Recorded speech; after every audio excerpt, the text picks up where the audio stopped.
नमस्ते। आज हामी प्रशासन व्यवस्थापन र विकास केन्द्र कामातको 6औं डिजिटल टक सिरिजमा उपस्थित भएका छौँ।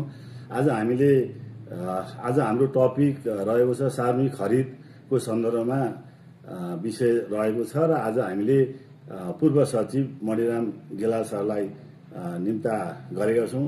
उहाँलाई यो कार्यक्रममा सर्वप्रथम स्वागत गर्छु। धन्यवाद। हजुर, अहिले वास्तवमा सार्वजनिक खरिदको सन्दर्भ र खास गरी ठेक्कापट्टाको विषयमा चाहिँ सरकार वा सार्वजनिक निकाय र ठेक्का लिने चाहिँ कम्पनीहरू बिचमा अत्यन्त विवाद हुने गर्छ। यो विषय खास के कारण यस्तो भइरहेको अनुभवले के भन्छ? सार्वजनिक निर्माण आयोजनाहरूको काम, निर्माण व्यवसायी या सामान सप्लाईको काम सप्लायरहरू, परामर्शदाताको काम परामर्शदाताबाट गराउनु, ठेक्कापट्टाबाट गराउनु भनेको त्यो चाहिँ रिस्क कार्यान्वयन गर्ने क्रममा आएको रिस्कलाई डिस्ट्रिब्युट गर्ने हो, वितरण गर्ने हो। तीनैवटा पार्टीले आफ्नो आफ्नो ठाउँबाट रिस्क लिनु पर्यो र त्यो रिस्कको आधारमा उनीहरूले गेन पनि हुन्छ। जसले जति रिस्क लिन्छ त्यसको आधारमा गेन पनि हुन्छ। अब तीनैवटा पार्टीको बिचमा हार्मोनियल रिलेसनसिप नहुँदासम्म, आपसी समन्वय नहुँदासम्म आयोजनाको सफल कार्यान्वयन हुँदैन। यो विवाद पहिला कुरा त उत्पन्न हुनु नै हुँदैन। त निर्माणको या सामान सप्लाईको यो ठेक्कापट्टामा विवाद पनि फेरि धेरै जसो भइरहन्छ। त्यसको कारण हाम्रो यो ठेक्कापट्टा कार्यान्वयन गर्ने क्रममा पहिला यसलाई दुई चरणमा बाँडेर हेरौँ। एउटा खरिद, एउटा चाहिँ करार व्यवस्थापन। खरिदको काम कहाँसम्म हुन्छ भन्दा सप्लायर या निर्माण व्यवसायीको छनौट चरणसम्म मात्रै हुन्छ। छनौट भइसकेपछि जे कामको लागि निर्माण व्यवसायी, सप्लायर या परामर्शदाता छनौट गरेको हो त्यो काम कार्यान्वयन गर्नको लागि निश्चित शर्तहरूको अधीनमा रहेर कुन शर्तमा रहेर यो काम गर्ने, भुक्तानी कसरी पाउने, गुणस्तर कसरी कायम गर्ने, समय अवधिभित्र सक्ने, समय कति समयभित्र सक्ने, विवाद उत्पन्न भएमा कसरी समाधान गर्ने, निर्माण कार्य समयमा सकिएन भने म्याथका प्रावधान के, मूल्य वृद्धि, भेरिएसन लगायत अरू धेरै कुराहरू गाइड गर्न कसरी सञ्चालन गर्ने भन्ने कुरा व्यवस्थापन गर्नको लागि चाहिँ त्यहाँ कन्डिसन्स अफ कन्ट्र्याक्ट हुन्छ, त्यो अनुसार कार्यान्वयन गरिन्छ। त्यसैले अब खरिदको चरण एउटा भयो। त्यो खरिद अनुसारको काम गर्ने चरण चाहिँ करार व्यवस्थापनको अर्को चरणमा भयो। सामान्यतया विवाद चाहिँ खरिदमा भन्दा करार व्यवस्थापन कार्यान्वयन गर्ने क्रममा आउँछ। अब किन विवाद उत्पन्न हुन्छ या समयमा किन आयोजनाहरू सम्पन्न हुँदैनन् भन्दा एउटा दुईवटा मात्रै कारण छैन। यिनीहरूलाई जनरलाइज गर्नुभन्दा पनि प्रोजेक्ट स्पेसिफिक, केस स्पेसिफिक कारणहरू चाहिँ बढी जिम्मेवार हुन्छन्। तैपनि जनरली भन्नुपर्दा चाहिँ हाम्रो खरिद गर्नु अगाडि जुन तयारी गर्नुपर्छ, पर्याप्त साइटको उपलब्धता, वातावरणीय अध्ययन, पैसाको व्यवस्था, बहुवर्षीय खरिद योजना स्वीकृति, यी सबै तयारी हामीले राम्रोसँग नगरिकन हतारमा हामी ठेक्का लगाउनेतिर गयौँ भने त्यसको इम्प्याक्ट चाहिँ के हुन्छ भने कार्यान्वयन गर्ने क्रममा पुग्छ। एकछिनको लागि हामीले पैसा चाहिँ कुनै आयोजनाको बहुवर्षीय खरिद योजना स्वीकृत गरेका छौँ, 3 वर्षको योजना स्वीकृत गरेका छौँ भने पहिलो वर्ष यति राख्छौँ, दोस्रो वर्ष यति राख्छौँ, तेस्रो वर्ष यति राख्छौँ भनेर स्वीकृत गरेका हुन्छौँ। अनि ती बजेट बनाउने बेलामा त्यति पैसा राख्यो, समस्या भएन। पैसा राख्न सकिएन अनि निर्माण व्यवसायीले के गर्छ भने त्यो एलएमबिआइएसमा त्यो वर्ष कति पैसा छ, पैसा अनुसार नै काम गर्ने हो।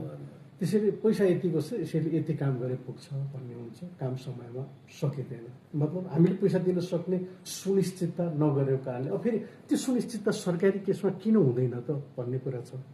त्यसको कारण चाहिँ के हो भने मन्त्रालयलाई प्राप्त त्रिवर्षीय खर्च संरचना, एमटिएफ भन्छ, मिड टर्म एक्सपेन्डिचर फ्रेमवर्क भनेर, त्यो भित्र रहेर हामीले दायित्व सिर्जना गर्नुपर्ने। हामी चाहिँ के गर्छौँ भने त्यो रकमलाई क्रस गर्ने गरी पनि कहिलेकाहीँ दायित्व सिर्जना गर्दैछौँ बहुवर्षीय खरिद योजना। अनि त्यसो गर्दाखेरि त्यसलाई हामीले बहुवर्षीय खरिद योजना स्वीकृत गर्दा यति पैसा राख्छौँ भनेर भने हुन्छ, त्यति पैसा राख्न सक्दैन। राख्न नसकेपछि पैसै राखेको छैन, काम कसरी गर्ने भन्ने चाहिँ अहिले सुनिरहनु भएको छ। निर्माण व्यवसायीहरूले सरकारले हाम्रो यति भुक्तानी दिन सकेको छैन। त्यसैले एउटा यो विवाद उत्पन्न हुनुको कारण चाहिँ हामीले प्रोजेक्टको तयारी र बजेट व्यवस्थापनमा जुन रूपले तयारी गर्नुपर्ने थियो त्यो गर्न सकेका छैन। दोस्रो कुरा, यो साइटको उपलब्धता भन्ने विषय पनि फेरि जटिलै छ। साइट उपलब्ध गराउन कतिपय केसमा मुद्दा राख्दा यो हामीले त सहरी सडक एक्सपान्सनमा धेरै काम गऱ्यौँ। अब पहिला 4 मिटर 5 मिटरको सडक छ, त्यसलाई 7-8 मिटरको लागि चौडा गर्ने क्रममा घर भत्काउनु पर्ने हुन्छ, व्यक्तिको सम्पत्ति लिनुपर्ने हुन्छ, त्यहाँ भएका खानेपानीका पाइपहरू पोलहरू हटाउनु पर्ने हुन्छ, युटिलिटीहरू। अब यी सबै गर्नलाई पहिले राम्रो तयारी गर्न सकिएन भने निर्माण व्यवसायी साइटमा गइसकेपछि त काम त रोकिन्छ। अनि काम रोकिसकेपछि निर्माण व्यवसायीले त क्लेम गर्ने नै भयो नि, मेरो म चाहिँ मोबिलाइज भइसकेका थिएँ, इक्विपमेन्ट लिएर गएको थिएँ, म्यान पावर लिएर गएको थिएँ, साइट इस्टाब्लिस गरेका थिएँ, तर मैले काम कन्टिन्यू गर्न पाइनँ। यसरी प्रोजेक्ट डिले हुन्छ। त्यही त हजुरको कस्तो छ भने अब कारण यो छ, तर जनताले त बुझ्दैन कि समयमा काम भएन भनेर मात्रै उसले चाहिँ विरोध गर्छ पब्लिकले चाहिँ त्यहाँ फिल्डमा गएपछि। तर समस्या चाहिँ हाम्रो साइट म्यानेजमेन्ट, रकमको व्यवस्थापन लगायत कारणले चाहिँ यो अवस्थाहरू छ। अब अलिअलि चाहिँ थोरै खरिदमा पनि विवाद हुन्छ, किनभने खरिदको सम्झौताभन्दा अगाडि पनि बेला बखत मुद्दा मामिला पर्ने, पिपिआरसी हाम्रो सार्वजनिक खरिद पुनरावलोकन समितिमा रिभ्यूको लागि जाने उजुर बाजुरहरू पर्ने गर्छ। अब त्यसको लागि चाहिँ अलिकति खरिद प्रक्रिया पारदर्शी बनाउन हाम्रो खरिद ऐन नियमावलीले सकेसम्म कोसिस गरेकै हो। हाम्रो खरिद ऐन वास्तवमै राम्रै थियो, तर राम्रो थियोको मतलब फेरि एकदमै पूर्ण छ, यसमा केही पनि चेन्ज गर्नुपर्ने छैन, कुनै पनि कुरा पूर्णता हुँदैन। समयक्रममा त्यसलाई कार्यान्वयन गर्दै जाँदा त्यसमा भएका सर्टकमिङ्सहरू देखिन्छन्, कमजोरीहरू देखिन्छन्। हामीले चाहिँ के फिलिङ गऱ्यौँ भने 2063 सालमा जारी भएको सार्वजनिक खरिद ऐनमा हामीले न्यूनतम मूल्याङ्कितलाई कन्ट्र्याक्ट अवार्ड गर्ने भन्यौँ, त्यहाँ लिमिटेसन पनि तोकेनौँ। त्यसो गर्दा अत्यधिक रूपमा न्यून कबोल अङ्क गर्ने, न्यून कबोल अङ्क गरिसकेपछि त्यसमा त काम सम्पन्न हुँदैन। किन गर्ने भन्दा आफ्नो म्यान पावर इक्विपमेन्टहरूलाई युटिलाइज होस् अथवा एक्सपिरियन्स बढोस्, आफ्नो यो कन्स्ट्रक्सन टर्नओभर बढोस् भन्ने हिसाबले पनि लो बिडिङ हुन्छ, काम पाइयोस् भनेर। अनि त्यहाँ प्रफिटेबल नदेखेपछि अनि बिस्तारै त्यो काम चाहिँ प्रति उदासीन हुने, काम समयमा सम्पन्न हुन नसक्ने यस्तो प्रवृत्ति भयो। त्यसलाई अहिले न्यूनीकरण गर्न हामीले अहिले भर्खरै सार्वजनिक खरिद ऐनमा दोस्रो संशोधन गरेर एभरेज बिड मेथड भनेर गऱ्यौँ। त्यो एभरेज बिड मेथड भन्दा चाहिँ पर्न आएका सबै बिडहरूको एभरेज निकाल्ने, त्योसँग सबभन्दा नजिकको को छ त्यसलाई त्यो लो बिडिङलाई चाहिँ स्वीकार्नु पर्ने भन्ने कुरा चाहिँ अनि त्यसमा चाहिँ अहिले हामीले के गर्यौँ भने 30% भन्दा बिलो छ भने चाहिँ त्यसलाई सिधै रिजेक्ट गर्ने। हुन त हामीले 15% मात्रै मुनाफा दिने हो हाम्रो लागत अनुमान तयार पार्दा, त्यही पनि 30% राखेको चाहिँ अलिकति इनोभेटिभ एप्रोच प्रयोग गरेर मितव्ययी ढङ्गले काम गर्दा उसले सेभिङ गर्न सक्छ भन्ने हिसाबले 30%सम्म राखियो। 30% भित्र चाहिँ पर्न आएकाहरूको एभरेज गरेर सबभन्दा नजिककोलाई दिँदा अब चाहिँ त्यस्तो लो बिडिङको कारणले समस्या नहोला कि एउटा सुधार त्यो गरिएको छ। अर्को चाहिँ हाम्रो खरिद ऐनमा अफ द सेल्फ तयारी सामान किन्नलाई पनि बिडिङको प्रक्रिया त्यही, अनि बनाएर एसेम्बल गर्नुपर्ने सामानलाई पनि बिडिङको प्रक्रिया त्यही, सानोलाई पनि त्यही, ठुलोलाई पनि त्यही। त्यो भएको हुनाले चाहिँ अलिकति यो स्पेसिफिक सिम्पल खाले प्रोजेक्टलाई त समय पनि थोरै दिने, तयारी पनि त्यही लेभलको थोरै गरे पुग्ने गरेर यो सामानको प्रकृति अनुसार खरिदमा चाहिँ विविधता आओस् भन्ने हाम्रो एउटा आइडिया राम्रो हुन्थ्यो भन्ने हाम्रो चाहना थियो। अहिलेको यो संशोधनमा चाहिँ समग्रमा सबै प्रकारको प्रोजेक्टमा आइसिबीमा 45 दिनको ठाउँमा 30 दिन, एनसिबीमा 30 को ठाउँमा 21 दिन गरेर समय चाहिँ घटाएको छ। र रासायनिक मल, औषधि, सूचना प्रविधि जस्ता केही विशेष सामानहरू खरिद गर्नुपर्दा नेपाल सरकारले स्वीकृत गरेको कार्यविधि अनुसार हुनेछ भनेपछि त्यो कार्यविधिमा पक्कै पनि त्यसलाई अलिकति सहजीकरण गर्ने हिसाबले जान्छ होला। अर्को एउटा इमर्जेन्सीमा कहिले खरिद गर्नुपर्ने हुन्छ, इमर्जेन्सी विशेष परिस्थितिमा तत्काल नगरी नहुने विशेष परिस्थिति भन्नाले के भनेर ऐनले व्याख्या गरेको छ। त्यस्तो परिस्थितिमा खरिद गर्दा चाहिँ ऐनले के भनेको छ भने एउटा मात्रै निर्माण व्यवसायी, सप्लायर या परामर्शदातालाई प्रयोग गर्न पाइन्छ भनेको छ। तर यता नियमावलीमा चाहिँ यथाशक्य प्रतिस्पर्धा गराइन्छ। यथाशक्य प्रतिस्पर्धा भनेको चाहिँ 3 दिनको भए पनि 5 दिनको भए पनि छोटो नोटिसको, सर्ट नोटिसको प्रतिस्पर्धा गराउनु उपयुक्त हुन्छ भन्ने मनसाय चाहिँ त्यो हो। अब कतिपय खरिदमा अर्जेन्टली गर्दा कम्पिटिसन नगरेको केसहरू चाहिँ अलिकति विवादित पनि बन्न गएका छन्। त्यसलाई अलिकति सहजीकरण गर्न अहिले सार्वजनिक खरिदको पछिल्लो संशोधन, दोस्रो संशोधनमा चाहिँ के गरियो भने यो रिभर्स अक्सन भन्ने विधि राखियो। रिभर्स अक्सन भने चाहिँ किन्ने मान्छेले बराबर गर्ने हो, म यतिमा किन्छु 1 करोड, 1.25 करोड, 1.5 करोड।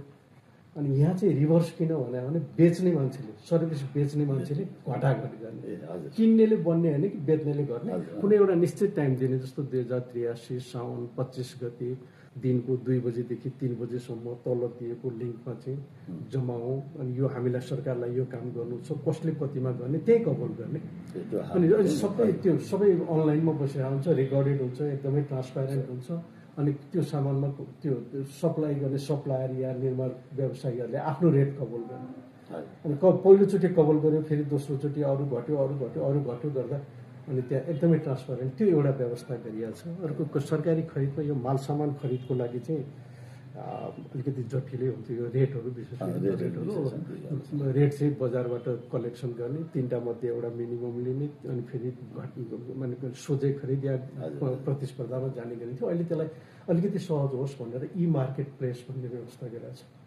ई मार्केट प्लेसमा चाहिँ एउटा त्यो पोर्टल हो, त्यसको विस्तृत कार्यविधि बन्न बाँकी छ। त्यसमा चाहिँ उत्पादित सामानहरू उत्पादकले आफ्नो मूल्यसहितको राख्ने, त्यहाँबाट सोझै खरिद गर्नलाई चाहिँ सजिलो बनाउने भनेर हो। त्यसैले क्रमशः यहाँ खरिद ऐनमा पनि सुधार हुँदैछ। र अब अर्को चाहिँ हामीले यो निर्माण व्यवस्थापनको क्रममा मूल्य वृद्धि, भेरिएसन, ठेक्काको कामसम्म समयमा सम्पन्न नहुँदाखेरि ठेक्का तोड्ने प्रक्रिया अनि समयमा काम सम्पन्न नसक्दा निर्माण व्यवसायले लगाउने पूर्व निर्धारित क्षतिपूर्ति जस्ता कुराहरूमा चाहिँ धेरै जसो विवाद यिनीहरूमा उत्पन्न हुन्छ।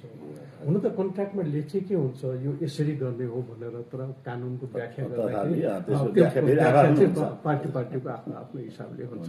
तैपनि अब विगतको भन्दा चाहिँ धेरै सुधार पनि भएको छ। अब अहिले पिपिएमओले यो के भन्छ यो स्ट्यान्डर्ड बिड डकुमेन्ट बनाएर एकरूपता ल्याउनलाई धेरै सहयोग पनि भइरहेको छ। आशा गरौँ केही सुधार होस्।